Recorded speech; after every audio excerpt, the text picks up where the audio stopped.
Welcome back, everyone. My name is Adil Nchabeleng, and I'm your host on A Beautiful Nation in Crisis. And today we are discussing the energy crisis that South Africa is currently grappled with. And my co-host is Richard Douglas. Richard, welcome again on our third installment of Energy Crisis, which is really under the broader theme called A Beautiful Nation in Crisis. Based on the discussion that we're looking at, I mean, the economy aspect of it has not yet been touched on in terms of how this Eskom energy crisis has been affected. What's your view? Well, there was a saying, I'm not going to quote anyone, that said, keep the lights on at all costs. The cost is to the economy. If we keep driving this car without maintenance, it's going to stop. And I don't think we've quantified the economic cost of keeping the lights on and cutting back on routine maintenance and letting the fleet decay and concerns around transmission lines. So I think it's an elephant in the room that we need to unpack what an electricity crisis means for the South African economy. An economy desperate to try and get out of recession, trying to create jobs, trying to create this better life for all. There are all kinds of new dawns, and they're going to turn the power off. So I think looking at the economics of it is very, very critical. You're getting me worried there, turning off the power. But yeah, I mean, on our panel today, we're joined by our esteemed panel leaders. On my right is Des, Lufuno, as well as Knox, who are supposed to give us insights more on what would you think. I mean, gentlemen, what would you think from an economy perspective? What is this crisis costing the economy? I mean, maybe let me start with Des. Well, we've got some insight into this. In 2007, we experienced our first bit of load shedding. And we've had practically a decade of load shedding. And we've seen where the economy is today. South African economy is deemed to be in a recession. Yes. People are saying we're using a lot less energy than we were. But they're not really pinpointing why are we using less energy. Why have big intensive energy users shut down and left the country? Why have we got the economy in the situation that it is? And it's really around the unreliability that we've had around the energy. And that's why one of the most important criteria is energy security in energy planning, which goes back to what we were saying earlier on. What is important is for us to now say, how do we actually dig ourselves out of the situation so that we don't impact our economy? We've just started to turn where we can start getting an economy again, we can start investing into industry, and now we're back into another load shedding period. If I get you well, you're saying 2007 we had a global recession. Yes. South Africa thereafter, 10 years down the line, 2018, we are now sitting in a South African recession due to issues such as energy, as you said. Yeah. But there are many other issues. I mean, recession-wise, there is agriculture, there is the productivity in terms of manufacturing sector, which has gone down.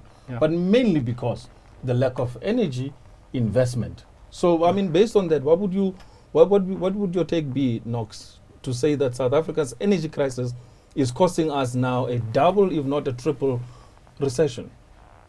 Those of us who believe that energy is key to every sector of the economy, and also there's this debate about what comes first: is it electricity supply or economic development? That some people who are saying we are seeing that there is not going to be any growth, therefore let's plan for less electricity.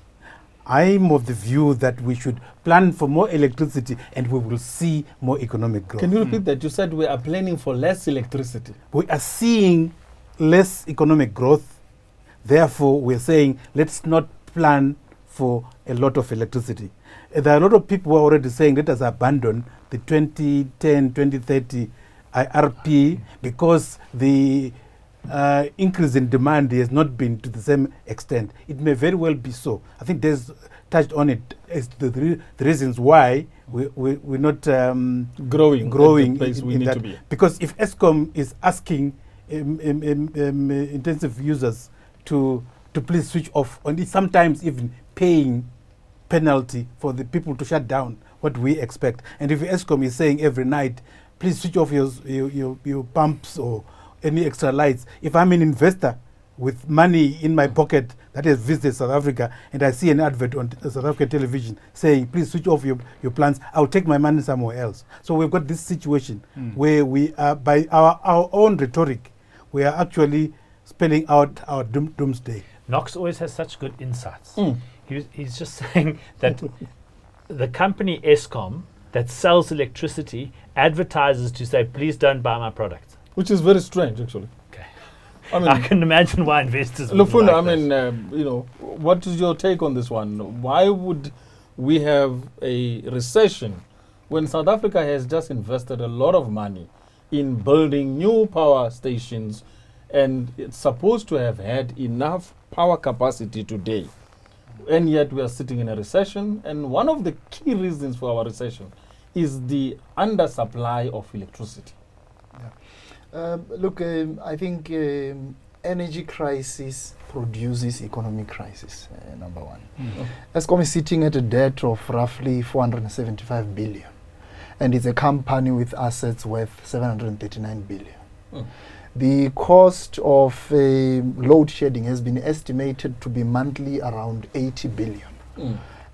So if you have this situation for 4 months on and off, you would imagine what it sends as a message to the investor. We've got a good president who's campaigning for the foreign investment back into the country. Yes. But again, we won't have the capacity to maintain that foreign investment if it comes in the form of factories and industries who are highest energy consumers. So I'm saying, part of the things you have to look at is, how do you drive Eskom back when you're making it also a social company where Soweto people decide not to pay electricity, but you want to run a profitable company? So you have to at some point decide, is this a social company? Is this an instrument of electioneering, or we want a profitable business here? Somebody has to be serious about this. Des, what's your view? Yeah, look, during the peak of load shedding that we had a couple of weeks ago, Eskom was saying it's costing us, or we're losing, just on load shedding alone, 85 million rand a day.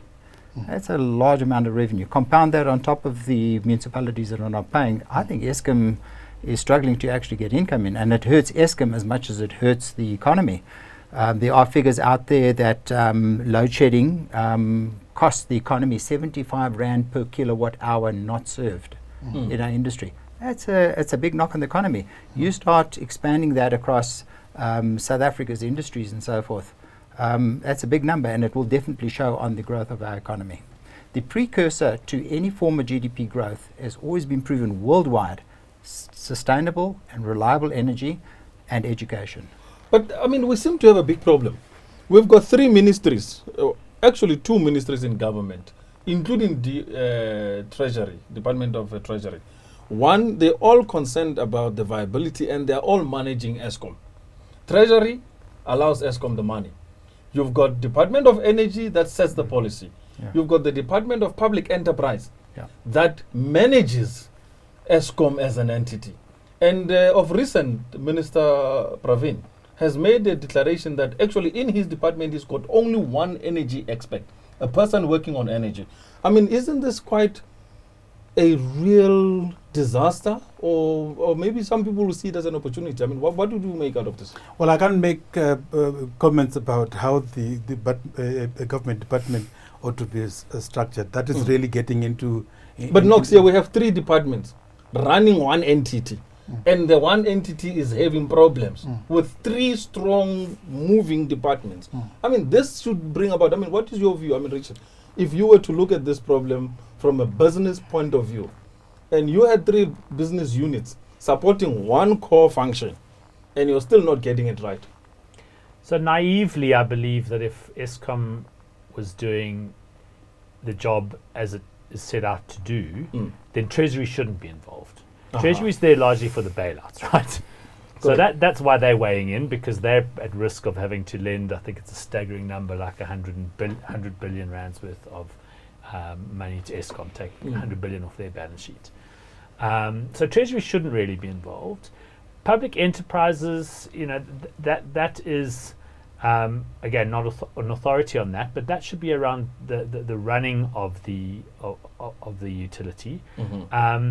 And Department of Energy, I quite like the independence.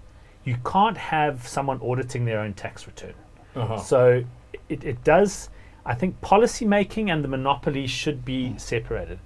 I don't think that there's a major issue in the division between those four entities, and we haven't even mentioned NERSA, who are also quite heavily involved. So as a private sector person, I like the idea of independence, accountability, regulation, and I'm anti-monopoly. So for all those reasons, I think the four, possibly five, are necessary. But are they functional? Is something that we should look at. I've for the longest time believed that NERSA are just kicking the can down the road, not allowing Eskom the increases they need. If you ask me as a private sector person, I've got to balance the books, right? So if the revenues aren't coming in because I'm selling what I make for too cheap, I've got to sell it for more or go and do some other business. And Eskom's too big to fail, so they can't go and do another business. They've got to sell kilowatt hours. Maybe they can sell some other interesting things like grid services and stuff like that. But you cannot have a regulator just not allowing them the one lever they have, the which flexibility, is to increase their prices on the tariff. I mean, would you agree with that, Does? No, absolutely. Going back to where Eskom was doing, pretty well and fairly managing the grid and the delivery of energy. Eskom was a technical organisation then. You went into Eskom, you spoke to technocrats who were very competent at what they were doing in running power stations, building, project managing power stations and so forth. Eskom, unfortunately, in recent times has become politicised. You need to depoliticise Eskom.